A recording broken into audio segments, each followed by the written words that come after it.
Id-dar. Kelma daqs nitfa li taf tiġbor fiha dak kollu li jissodisfa l-aktar ħtiġijiet bażiċi tal-bniedem. Forfa jew f'palazz bejn l-erba' ħitan ta' daru, il-bniedem ifittex l-għoża, il-kwiet, l-ikel, il-mistrieħ, il-ftit waqtiet fejn jista' jkun minnu tassew. Ħitan li ma jitnifsux, imma li jarawna nitwieldu, nitfarfru, nixjieħu, nifirħu u nibku fl-istadji kollha ta' ħajjitna. Hawn djar b'seħer speċjali li jirnexxielhom iġeluk tħossok qiegħed f'darek anke jekk tkun il-bogħod minnha. Villa Guardamangia hi waħda minnhom. Hi l-uniku post barra l-Gran Brittanja fejn għex eredi għat-tron tar-Renju Unit. Hi wkoll l-uniku post li r-Reġina Eliżabetta II sejħitlu id-dar, billi hawnhekk setgħet tgħix ħajja tista' tgħid normali. F'din il-villa ir-Reġina dak iż-żmien prinċipessa fil-fjur ta' ħajjitha esperjenzat dik in-normalità li biljuni ta' nies jgħixuha ta' bilfors kuljum, imma li għalija fissret ħelsien u sors straordinarju ta' tgawdija.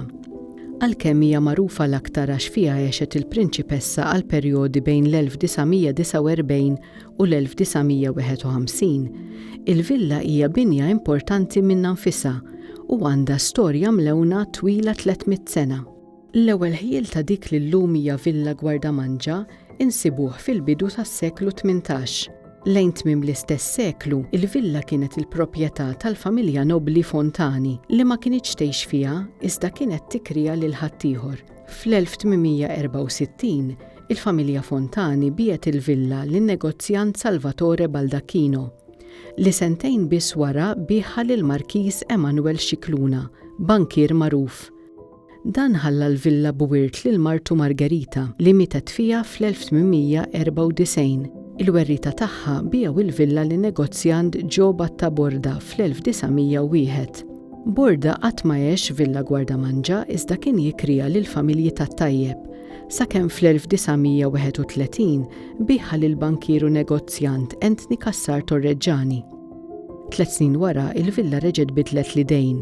Did-darba xtra Ser Augustus Bartolo, imħallef, editur u kofundatur tal-Partit Kostituzzjonali. Wara mewtu, il-villa nbiegħet lil Joseph Schembri, negozjant u politiku, fl-1949.